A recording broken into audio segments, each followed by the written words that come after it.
What are we going to talk to Chris about? I don't know. We're about to find out. Okay, great. I'll let him in. FFU. Flex Uncensored. Hi, Chris. Hi, how are you guys? I know. Good. I feel like I'm already being recorded. That's excellent. We like to just run it right from the beginning. Let's rock, man. I'm ready. I'm fired up. It's not even coffee time. Gio, how are you, sir? Doing well. How are you? You I'm must great, have man. had coffee already today. Wait, have you two met in person? We did last week. We just did. Oh, at Juicy. Okay, got it. Okay. There's good energy there. That's what's kind of fun coming off of that. We can maybe hit on it a little bit. I know I wasn't there, so I might just have to hang out. First one I've missed since 2013. Oh man, you missed a good one. I'm sorry we didn't get a chance to chat. I know. Wait, so I mean, how do I introduce you? That's a great question. Maybe Gio probably has a better answer to that. Who doesn't do Industry adjacent. intros? Yeah, I mean, it would take me 20 minutes. I'm industry adjacent. I was in the traditional real estate side of office delivery for 20 years, and I jumped past co-working and into housing. So I'm watching the housing industry sort of converge back onto itself, and a new category creation starting to happen out of residential housing. It's very similar to what happened with co-working and office. So What's the category? I think for me, it's what we call stable living. It's really just we've optimized for efficiency and square footage in residential housing. We haven't optimized for community. So I think that's really kind of where this conversation probably will end up going is, you know, that housing didn't break, the system did. Just like the office didn't break, the system did. Okay, I love it. Okay, so you were at Juicy. Why did you go? Liz asked me to keynote open day 2. Oh, With this. wow. Okay, So, Gio, nice job pulling in the keynote. yeah. So Good. I got to open Wednesday. I had the privilege of talking about stable living and how I saw this intersection, Yeah. especially Sorry I building missed it. future communities for resilience. Yeah. So yeah, Liz wanted to pull from the edges of the innovation, Yeah. edges of the industry, and she did a good job this year with that, I think. Totally. The agenda looked really interesting and unique, which is good because GWA has its own conference. We need to mix it up. By the way, I love that you were a little league coach. I'm super involved with AYSO, which is rec soccer, and I'm very passionate and I love people who give back in that way. So, man, it was my life for about 10 years for sure. Just watching both of my kids come through baseball was fascinating. I'm a huge fan of local rec league sports, any sport. I was going to say, we could probably have a parallel discussion about where sports has gone. And man, there. We most certainly can. Yeah. Anyway. Okay. Gio, do you want to start? I have so many questions just from this opening conversation, but you saw his keynote. Do you want to kick us off? Well, why don't you kick us off with the intro and then that is the intro because we're just gonna welcome to FU Flex Uncensored. Jamie has picked it up over the years, so there you go. You just had the whole intro. Yeah, I mean, I think one of the back to what made this agenda and overall just association meeting. I guess it's not an association, right? This juicy thing so important is she basically talked about how she wanted to have the conversation outside of just us in the room that typically are in the room. I think the best way she explained it is like, typically it's us talking about us in a silo, right? And so how do we be the outside? Yeah. And so that was the exciting part is having people like Chris, and she always does a great job pulling in people from international channels. But I think it's so important, coming from the retail side for me, is I tell people all the time, retail follows rooftops.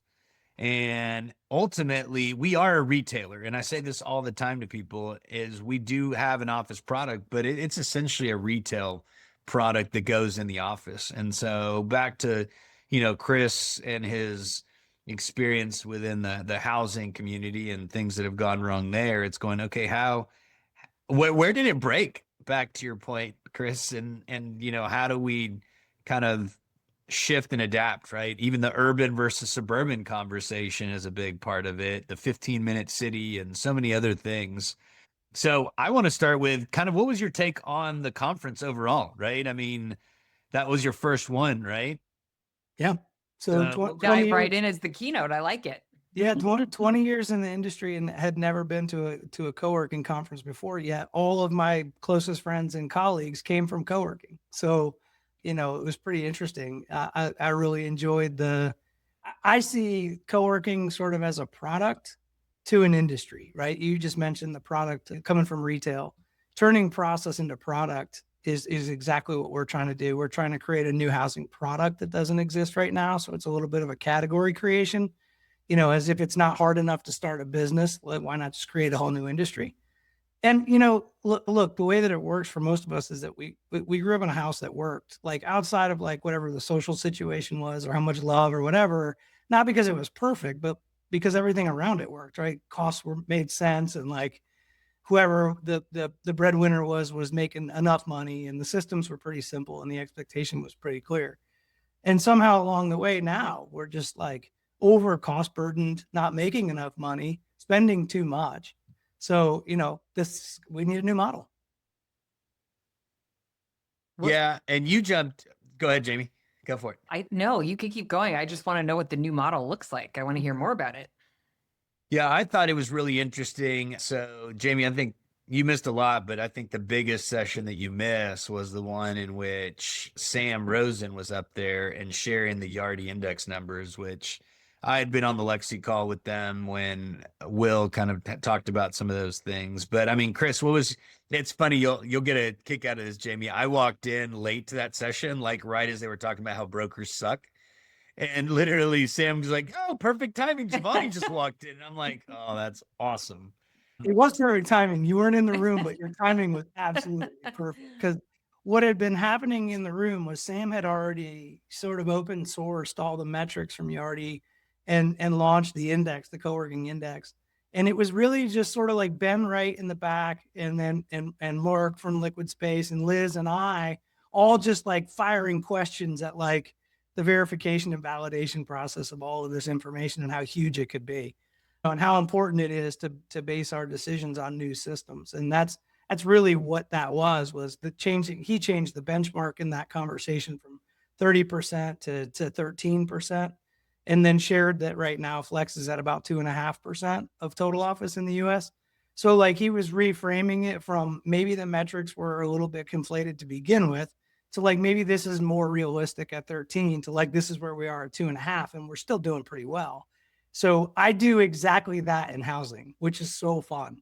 I just don't do it in office anymore because I don't care about the office anymore. Well, the interesting part was even like, I think that 30% number and it's funny, Jamie, that he just pinged us the other day to talk about his latest numbers with JLL, right? And people held on to that 30%, right? The 30% by 2030. And people I mean, I don't know if you caught that, Chris, but even like in the back of the room, someone raised their hand. Who raised their hand was like, "So tell me more about how we're going to get to 30% by 20." And I was like, "Well, that was not the number thrown out. The number was 13, but people have this 30%. It was Ben Wright, actually, now that I think of it. It was Ben, yeah. People have that 30% stuck in their head where it's like, man, let's just get to 10, 15% before we keep trying to get to 30. And even then, that's a huge win. And then I think going back to even that conversation with Liz is going, what do you consider part of that number, right? Because to me, it's not just co-working, it's executive suites, it's, spec suites, it's, these meeting and event business type of spaces. I mean, there's a bunch of things that get thrown into that I think come up with that number, but that 30% number is not realistic. I don't think it ever was. I think it was clickbait that Scott Homa invented and rode that. I love Scott Homa, and I think, frankly, it's brilliant because it was really a fun headline, and I think the media got behind it a little bit. I think it was great, but I love that Sam's figured out a way to get more real data because we're so data starved in this industry. So well, and look, one of the takeaways I got from it too, and we can't skip over this, is celebrate the fact that there are so many thriving different people out there at 2.3%. Like, don't skip over that. Like, look at how beautiful that room was attended, and all the different conversations that we're having, and how much construct people were trying to solve for versus just efficiency. Because that's really all the office model does, right? It's like, our rentable square footage per person and what the standard is to jack as many people into the space as possible. Like that's still the optimized for efficiency model in office. Whereas now the world demands things like agency and access and community and resilience. And They do. that's The like model real still now. demands efficiency, just so you know, Chris. And there's not that thriving is an aggressive word for most co-working space owners also. Of course. Yeah. But my point is, we have to celebrate at 2.3%. There's already a flourishing industry that really wasn't here a decade ago. Right. It Speaking was, of but new it wasn't. categories, it is essentially, Yeah. a new category. And it's fascinating to watch it grow now as its own category. So, that's what I took away from it, because I'm in the category creation space in housing right now. And I'm looking at an industry that has an entire group of people who have come from all over the world. And from my perspective, thriving, like truly. So, when you're at the beginning of something and you're incubating it, I couldn't even imagine having 2.3% of the market in residential, let alone having a whole community that came to share all of their stories. Yeah, and I mean, I think that's the great part is and the other part is depending on where you are, regional or locally, or now we start talking about countries and continents and everything else, is like what's working, right? Is like people look at London and they're like, oh my gosh, how do we become like London? Well, there's a completely different economic system there than there is in Toronto, than there is in New York, than there is in Dallas, Texas, right? And so, it's so funny because so our next immersive is for GWA is actually in Toronto, where they can't get a management deal, right? It's just like they just can't. It is just impossible, and that's part of what the conversation is going to be with Kane and someone from WeWork. But yet everyone in London is bought in and completely in. And so I think that's such an interesting conversation that sometimes people don't take into account the difference in environments. Yeah. I think that, again, to underscore the idea that innovation happens at the edges, it seems like everybody that was in those rooms sort of came from somewhere else.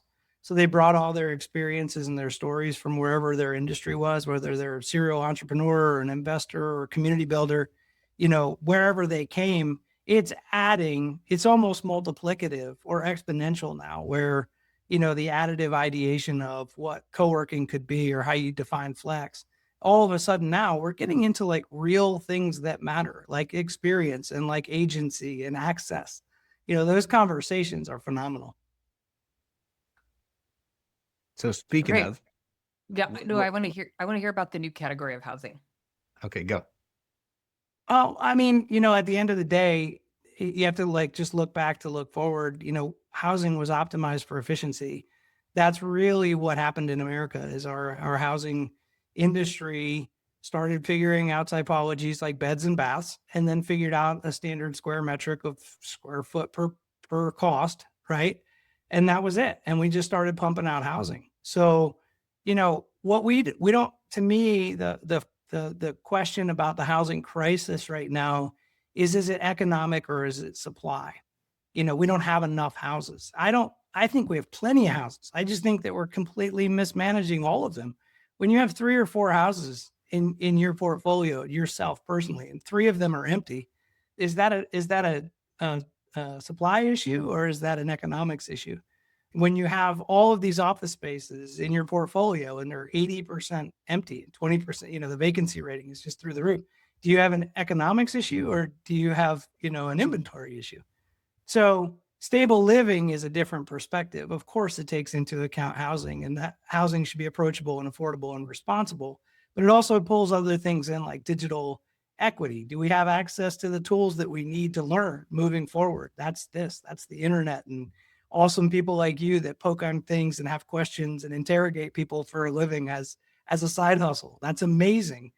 Not everybody has access to that. So digital equity is huge. Food systems, our inability to be extricated from the food system. That's a big deal. Energy, our power, our dependency on the kilowatt hour. Are we building our communities that, around the idea of having agency over that? Or are we building our communities based on square footage because we need 3 beds and 2 baths? That's what we're trying to do with stable living, is really go a level beyond just that simple metric of market rate and really try to talk about like, how do we create community involvement that creates a little bit of resilience while we're doing it. So, I mean, I think even how we've built communities now makes such a difference. And let me tell you an example with mine. So all our garages are in the back. And so it builds, I mean, and I walk the dog, so I see neighbors and stuff, and Jamie, and you and I have talked about this, and Chris, the beauty of what we get to do is we get to have like personal conversations and be like, oh my gosh. And so Dallas has grown so fast that they have to run a new pipeline, a bigger pipeline through the entire city. Mhm. Well, they're having to run one through, our easement is in the back. Well, they've decided that there's not enough room in the alley. So they have to run it through our front yards. And so the gas company has come to us and essentially, Guido, sit down. Guido gets very excited about cats. And so either way, they've got to run an easement through our front yards. And so they need all 11 of my neighbors to agree to let them run it through our entire front yards, or they have to tear up the streets. Mhm. And I've lived here 11 years, Chris, and I've met 8 of those 11 neighbors. And Yeah. so now we're all like on a group chat together. We're like, oh my gosh, there's a lady that's lived here 3 houses from the end, has been here 50 years. No, 40 years. And then the lady next door to me has been here 50 years, and they've never met. They raise their families here. They raise their kids here. Grandkids, and they've never met. So it's just crazy that it's taken something like this to cause us to have some kind of community, right? And at this point, several have reached out and they've needed something. And so, as a community, we've come together, but that's what it took, because no longer the porches in the front yard, and do people sit out front and say hi to their neighbors or any of that stuff. And so even that's made a big difference. Yeah. That's that part, Gio, the part of my, during my talk where I was talking about casual collisions in that interstitial space. We can, in design theory, we can design those opportunities into a new development, into a neighborhood. Right now, the forward garage, the front facing car park forward garage is killed a lot of that community. At 7 o'clock in the morning, the garage door opens up, cars back out, they drive out of the hood, right? 5:30, they drive back in, the door goes up, boom, they enter into the side door to their house, and their front porch is just covered enough so the mail doesn't get wet. So like, when the hell are you going to meet your neighbors? Right. So in design theory, we can solve so much of that. We just have to get away from the efficiency model and more towards that community lending, community leaning casual collision side, just through better design. So tell us about, how'd you get into this? Where's your passion behind it? I mean, clearly you have fulfillment for it. So how do you get that? How'd you get to where you are right now? Yeah, I would say COVID. I like to say that COVID sort of put a crack in the glass, but Hurricane Helene smashed the windshield. Going through Hurricane Helene really taught me that so many of our systems were so fragile. As I said, even during my keynote, in an hour and a half, our neighbor friend that I interviewed in there, they had lost all but one tree. It was $87 billion, second largest, most costly storm in American history. We lost 252 people and 850,000 square miles, of forest. So and we lost every system there is. There was no cell coverage. There was no roads. The bridges were out. The rivers were flooded. We had no internet. We had no water. We had no gas. We had no power. We had nothing. And when that happens, you look at your dependency on those systems and you start to think to yourself, man, it would have been really cool if I had built in some resilience. Right about now, it's just me and Gio and this one little saw. And I can't even call, mom or Bob or Jamie to come over and help because nothing works. So it started making me realize that the two biggest decisions that we make in life are where we work and where we live. And, what you do for a living is important and you identify with it, but so does where you live. So for me, that's what it's about. It's about building to resiliency now and not building to efficiency, and trying to create this stable living model. And I gave 20 years to office, and I still think that there's a ton of value there. But the future of work for me is the future of living. Yeah, and you make such an interesting point. So Jamie knows I'm involved with an organization as a veterans that goes in and does disaster response.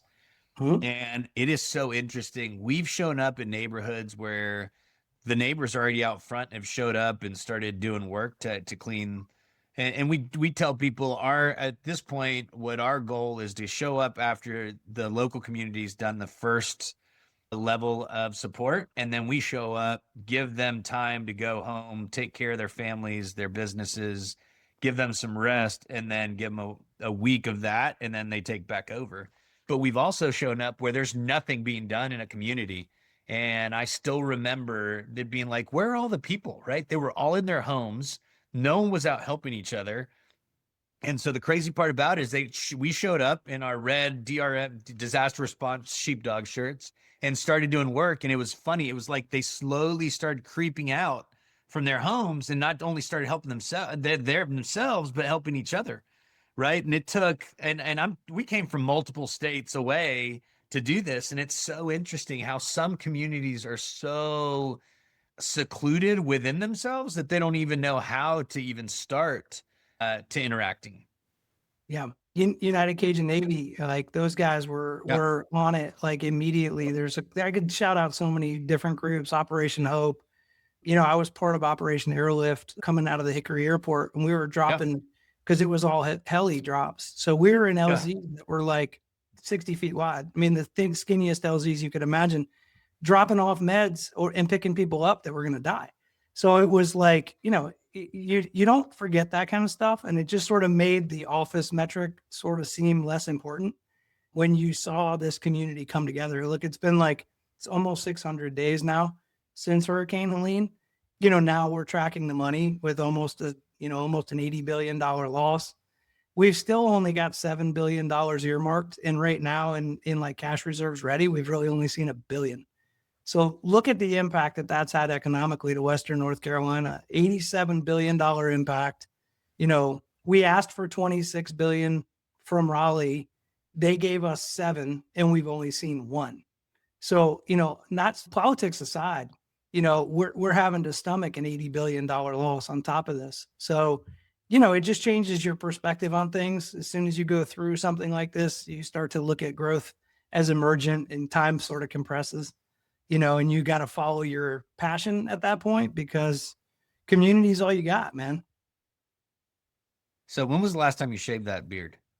Oh man. Well, it's more work than you think, but I would No, say I just mean what's under all. I mean, and I say that as someone that cut his hair for the first time in 16 years. yeah, you're all cleaned up from last week, but man. what is underneath that beard? When was the So last my time you saw kids- your my- bare face? My kids are 19 and 17. My daughter has never seen a clean shaven dad. My son doesn't remember a clean shaven dad because he was 2 when I started growing this thing. So I'm on year 17, but I make up for it up here. That's so awesome. So what do your kids do now? One's One one's is- out of high my- school, the other one's still in high school, right? Yeah, my son's a freshman at Appalachian State University. So he made the slides because I showed the Walmart under 6 feet of water in Boone, North Carolina. So he's up there studying nutrition science, which is going to be interesting for him. And my daughter's a junior here in high school in Charlotte, North Carolina. So her future looks like maybe she wants to be a nurse. So I'll have 2 kids that are not necessarily going to be participating in the capitalist world. So a lot of my work, a lot of my stable living model is inspired by sort of what their future looks like. They don't want to live in grandma's house. They would love to stay here, but they don't think that they'll have a job that'll support this lifestyle. So what does the American dream look like for the next generation? That's kind of what we're working on. Yeah, as Jamie, I mean, as someone that has a young daughter, I mean, obviously, and how does this, I've got so many friends that are like, my kids won't ever be able to afford a house, right? And then you've got, the big old private equity groups coming in and buying or building, entire communities, and it's heartbreaking to watch, but it's tough. Yeah, I mean, I have so many. I don't think this is. I still don't totally understand like what stable living is a kind of a concept, but what does that look like tangibly? I am like such a fan of like the sort of co-living, like community-based living. I mean, this is like, my own personal story. We live in the Bay Area and we live at the top of a hill. And when we moved here, we had a realtor who got referred to us. But this goes back to your thing about like one of the most important things is you pick where you live. And I recently have been like, how did we pick this house? Because it is so far from my daughter's high school. It's on top of a hill. You can't walk anywhere. We have a nice view of the bay, like awesome. My neighbors are all old and never leave their house, to Gio's point. I live in an Eichler. We don't even have windows in the front of our house. I mean, they're all in the back, which is cool when you're in the house, but like you can't even see people walk by. Like it's so weird. Anyway, I was like, how did we end up on the top of a hill in an old person's neighborhood way far away? Like I have a friend who lives down by the high school and she's like living the dream. She's got so much community. Mhm. And I was like, how did this happen? And we have a realtor who didn't know the area. And there was also like hardly any inventory. We took the only house we could, get at the time. I mean, there's a lot of reasons, but I am sort of stuck on this idea that my life might be totally different if I lived where people can walk around. They all know each other. They walk around, they walk their dogs, they like watch each other's cats. Like it's so much more connected. And we're Mhm. like, isolated. We know some neighbors only happened in COVID, kind of like what Gio is experiencing. Like it's so strange. And as I'm not that close to retirement, but as we get, you're looking at, I don't want to live by myself in a house. Like I Mhm. want to be with people, right? Yeah. It's like this, yeah. And even raising kids, we have one kid and we have no family. I mean, Denver is the closest family, and that's like a disaster. It has so many implications for how we live our life. So I agree with you. It's like the system is not optimized in so many ways. Well, so Yeah. let me help you visualize a little bit about what we're building. And I'm not Okay. going to even mention the name of our project because it's shovel ready. But picture a Melrose Place, picture a cottage court or a pocket neighborhood of sorts. There's 45,000 square feet basically, but it's all broken up. We have a community center, if you want to call it that. We're calling it the Commons. The Commons was grandma's house reimagined. So we have a commercial kitchen, we have co-working, we have overnight rentals of the 3 bedrooms, and then we have like Yeah. fire pit growth areas. So it's not amenitized for like golf simulators, Yeah. or yoga mats or whatever. It's amenitized for community collaboration. We're using industrialized offsite construction, so full volumetric design. Everything's being built in the factory and it's being assembled onto a 2-acre parcel that's walkable to a downtown. So we're taking the script out of a Hallmark movie. We're taking 2 acres of density and we're creating R25 housing that's walkable to downtown. And for the first one, for Hudson Commons, it's for civil servants specifically. So any police, fire, medic, nurse, or teacher who has decided that they don't want to participate in traditional capitalistic investments, they can live here and we're going to share the equity. It's an ownership model. So they'll have essentially 10 years of stability and 10 years of community. And by the time they leave, our goal is to let them leave with over $100,000 worth of equity so that in that same period, if they were paying NOI that was optimized by private equity, they would leave with 10 years of rent payments. They're going to leave with 10 years of structured equity from our project and have $100,000 to put down on a responsibly sourced area median income home, single family home. So that's kind of the concept behind it is we don't want to develop massive developments of neighborhoods. We want to do pocket neighborhoods with meaning. So, about 40 units. And the 2 ramps that we have are the beginning of your career when you're just getting started and your finances are super fragile getting out of school. And then again, like when you're getting almost to our age for selfish reasons, age in place, when we're getting out of the workforce and we have that house we don't want anymore. Like you mentioned, right? Maybe you get to that point in your life where you're like, look, my kid's gone and what are we doing? We're driving 2 hours back and forth and we go to the city once or whatever. Like, wouldn't it be nice to have just a 1,200 square foot studio that all we had to really worry about was contents and everything outside was taken care of, and we give a little bit of equity back for that? We live that kind of lifestyle where we can lock up and leave on the weekends or whatever, and we still have community to come back to. So that's what it looks like. Yeah, I love it. So I just looked at your website. Welcome to the table. Burn your map and bring a compass. Just leave your playbook behind. Yeah, that's us. Yeah, we don't want to hear how you did it. We want you to come explore with us.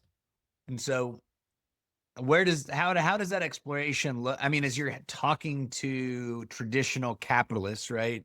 Call it a developer, a banker, a housing, whatever. I mean, how do you essentially, how does that conversation play as you're telling them this? I mean, how amicable have they been to actually listen, or what's the pushback you get? Yeah, so instead it's pushing and pulling, right? So Buckminster Fuller said it best with tensegrity. If you push and pull at the same time, you get a different force. So Yeah. I'm not trying to convince anyone, because that just takes a whole lot of energy.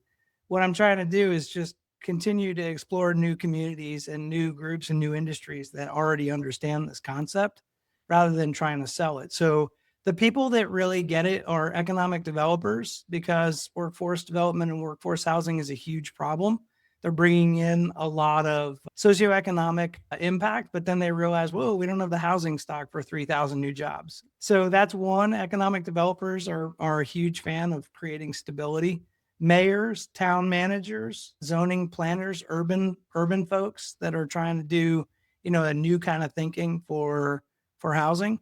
Because once the demand is there and people understand it, the money always follows. The opportunity, I think personally that we're being shitty capitalists. Like, a capitalist would look at value and benefit and be like, man, I want that too. Like, I want the money, I want the development, I want the vision, I want the value, I want the benefit, and I want the community all in one. Like, we're just stopping at money. I think we're being shitty capitalists. Have our cake and eat it too. We can. Yeah, we can. We totally can. I mean, we gotta crack some eggs to make some omelets, right? It's not going to be like all gravy, but I've got 7 different towns and 3 different resort areas that are super interested in this. I just got back from having a conversation, doing an internal audit with the town of Truckee. Right? I was just gonna say that popped in. So I'm in the Bay Area. We have a home in Truckee. Yeah. And it's so challenging, all the policies and the expansion of the ski resorts. And I mean, it's exactly what you just described.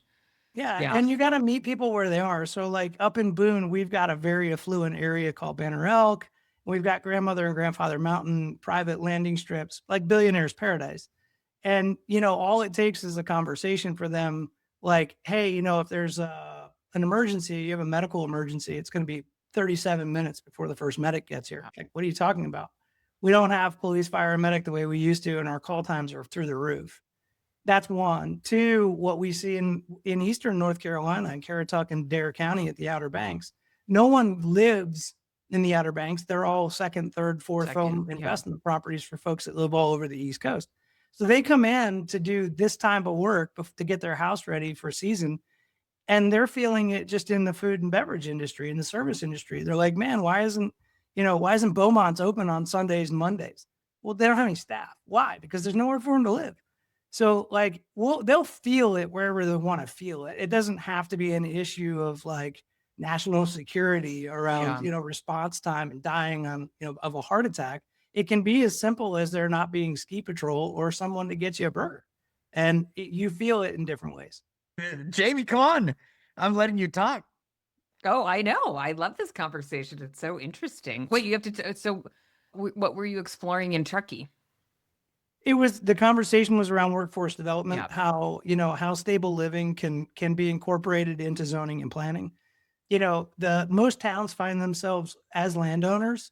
They're just not developers. So one of the things that we've been trying to encourage is community land trusts. So if you've been put into a position, an electorate position, and the city or town that you work in, municipality that you serve, already has done all the hard work and assembled land.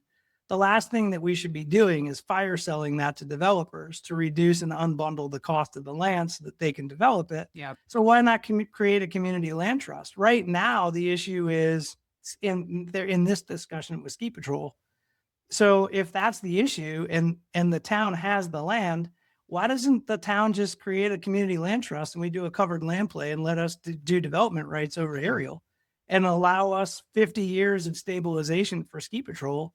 Problem solved, right? You don't have to develop, we don't have to buy, and you don't have to give up your land for your community. You're stewarding the land like you would if you were a farmer. The last thing a farmer wants to do is sell their land. Yeah. Yeah, every town and every municipality is trying to figure out how to fire sell their land to attract development. And that's seems like the opposite, but it's really the way you need to do it is to, encourage things like community land trusts and co-ops. Yeah. You're putting together a lot of puzzle pieces. What was your background in commercial real estate? So portfolio management and workplace strategy. So we were pulling from those same strings. We were working with early brokers on first gen space to help capitalize new projects that were coming out of the ground. We were assembling, teams from the big A&E firms to come in and pitch for corporate relocations. I was working with economic development groups from different cities to try to attract new HQs. So my brain always sort of was on fire. And at the end, we got to see, an internal 50,000 square foot, 2-story, really nice looking corporate headquarters that was designed and in a magazine, so we got to see that at the end. And that's really how I've gotten to sort of envision this new concept of stable living too. It takes all of those players and all of their aggregated effort and energy to make this work. Yeah. So that's really how I look at housing. And Resi doesn't have anybody thinking that way. Like Resi is like, it's like the baseball term, see ball, hit ball. Like Resi is see land, build house.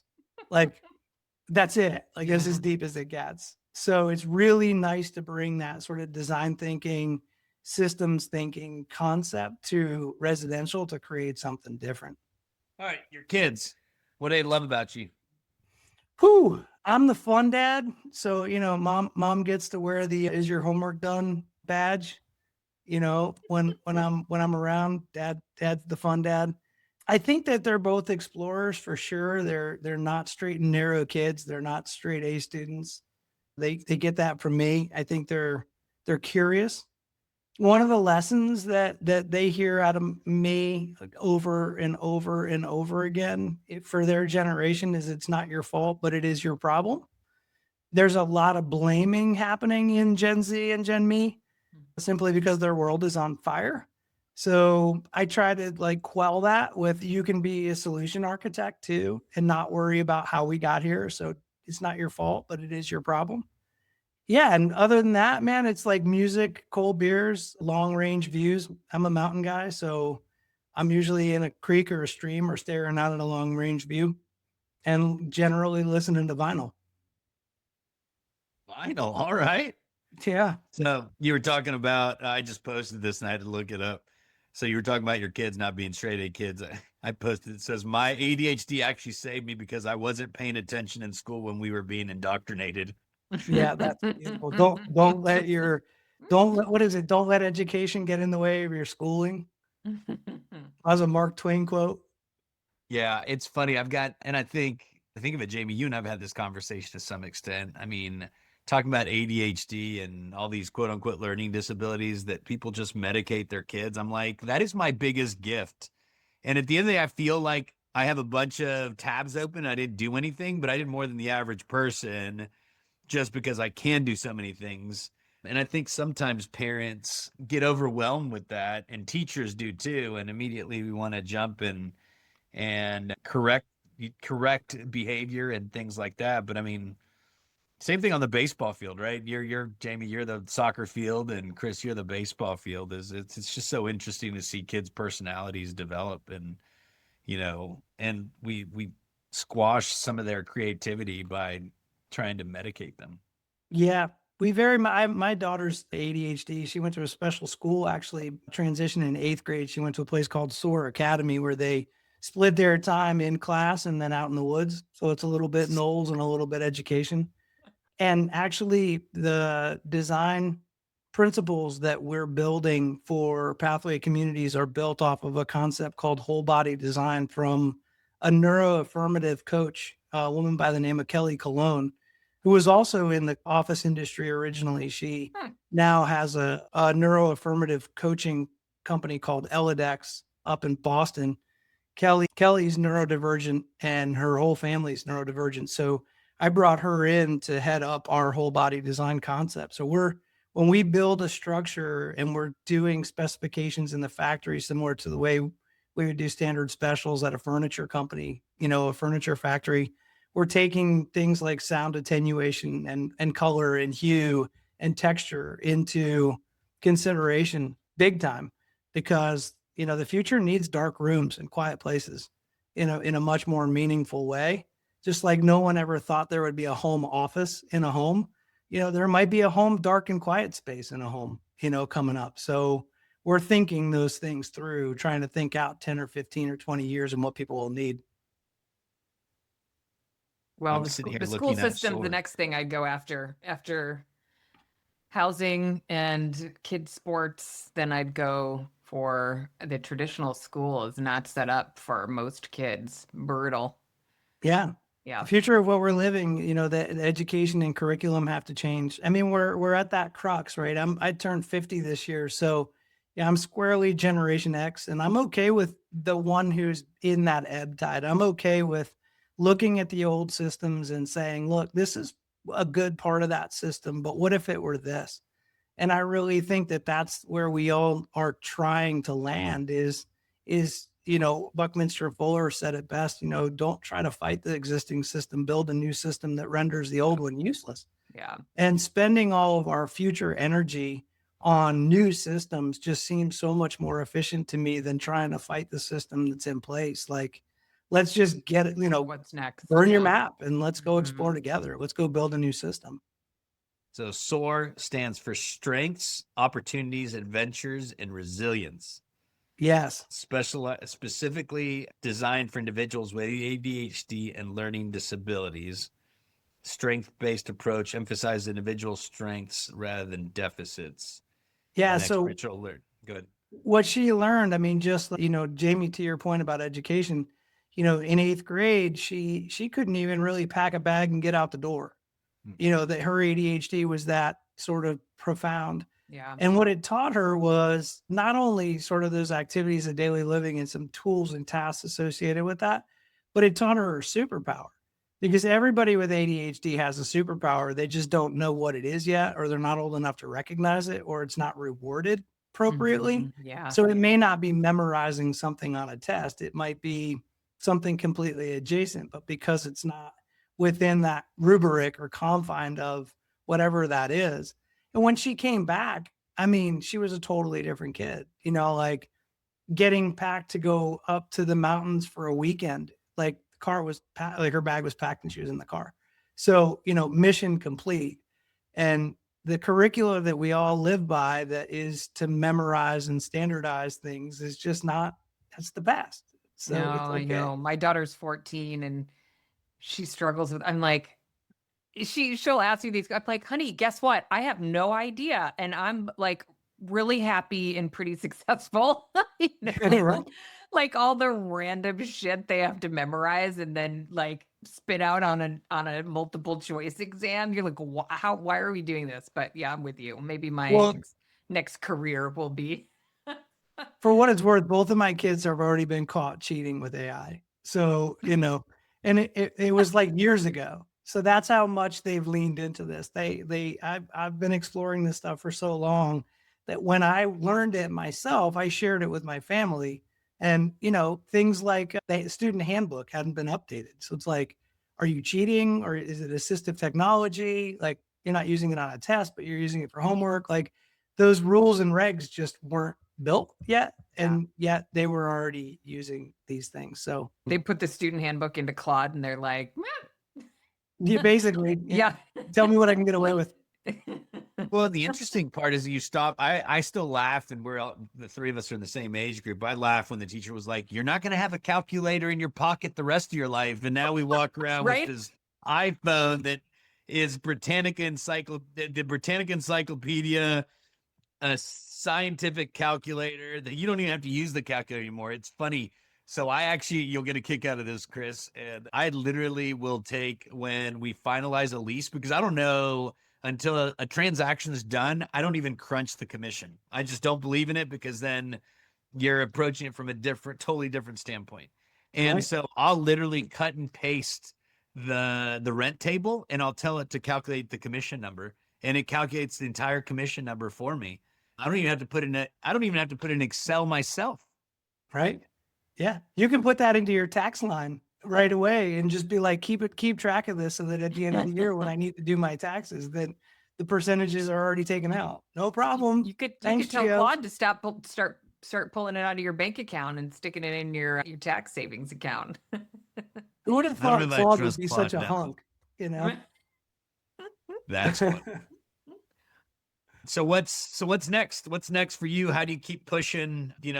Obviously, Liz saw value in you to bring you in as the keynote. I mean, coming out of last weekend with some of the co-working industry leaders and just community overall. I mean, how can we continue to support the initiatives to keep learning and growing and striving?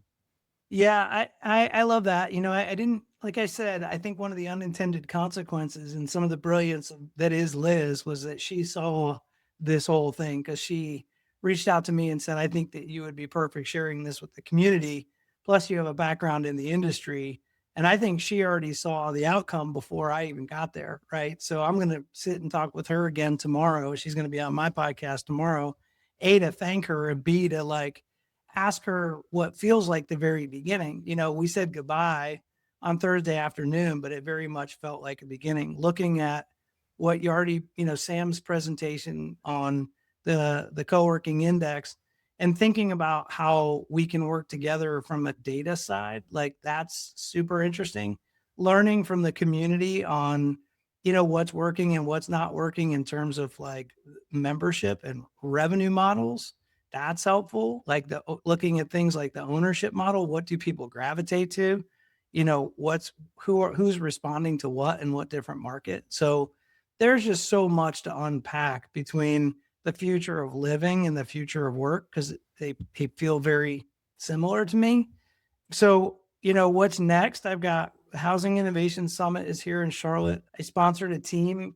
I don't know when this will launch, but I'll go ahead and let somewhat of a cat out of the bag. We just qualified. We're 20 national teams, and they cut it in half to 10. We created a UNC wide school system called UNC United. So our housing innovation team from Chapel Hill and from NC State and from Appalachian State qualified, which is awesome. That probably means we're going to build a house and someone else is going to pay for it. And it'll be a house of the future, which is pretty cool. I'll be speaking at that on the 21st, 19th, 20th, and 21st Housing Innovation Summit. And then I do a lot of energy conferences. I'm finding a lot of really high value in human energy and the conversation around our dependency just on the systems that are energy, electricity, building information modeling, building management system, building automation systems, just that avoidance of all of the energy that goes into what we do. So those are kind of a couple of the industry adjacent things that I'm doing that'll get me through till June 1. I think there's 3 or 4 conferences between now and then. And then it's summertime, right? So I will be off the road probably for July and then back on in the fall. That's awesome. I need to Well, work out hopefully that get to see your schedule. face. Oh, sorry. Go ahead. I was just going to say, I need to work that approach into my schedule. Yeah, and hopefully we'll get to see you at GWA in Denver. It'd be great to have you there and just continue some of these conversations that we've started and kicked off. Yeah, any industry insights that are adjacent, please let me know. I'd be happy to be a part of it, share the conversation and share the story. We're definitely down that same path for open source data modeling. I just want to show people what's out there, and this is an open source model. Anybody can do it. The hard part is doing it. just like co-working. Anyone can get involved, but it's not easy. No one's saying it is. No, that's 100%. So I'm gonna ask a different question. So she typically asks, I'll ask it, but then I'm gonna add another one. What is your go-to karaoke song? Ooh, can I just go with genre? Because where my heart that's comes fine. out, my heart comes out in yacht rock. There's just, any of that stuff, old 70s, early 80s soft rock. I just think that those are the best karaoke tunes. They're so fun to me. Okay, so final question. If you could have any superpower, what would it be? Ooh, if I could have any superpower, what would it be? I love the Wonder Twin. The Wonder Twins are coming to me for some reason. I'm going back that far. But like X-ray vision would be pretty sick. I think I gotta go with X-ray vision, but like sonic speed is pretty amazing too. I don't know, man. That's a tough question. Let's go with X-ray vision for now. All right. Jamie, superpower, if you could have any one, which one would it be? Oh, you pulled the Giovanni. You were on mute. Oh, can't hear you. Voice. Audible ability would be her superpower. Yeah, it's voice would be I good. don't know what just happened. So it's funny, all the military guys I run with, they basically say that the superpower they choose is night vision, right? And they all have their nods, right? So it's pretty cool. Well, yeah, you get to see when no one else can. So Yeah. that's an important part of it for sure. Yeah, for sure. Well, Chris, it was awesome seeing you last week. Thanks so much for making the trip and sharing your expertise with us last week, and certainly on this in this conversation, and look forward to seeing and hearing more of you. And thanks for all the difference you're making out there. I know sometimes it's hard to go against the grain. Yeah. Thank you for having me and sharing the space. I enjoyed it. And hopefully, Jamie, I'll see you or hear you again soon. Take care, brother. Thank you so much. Bye, guys. Thanks a bunch.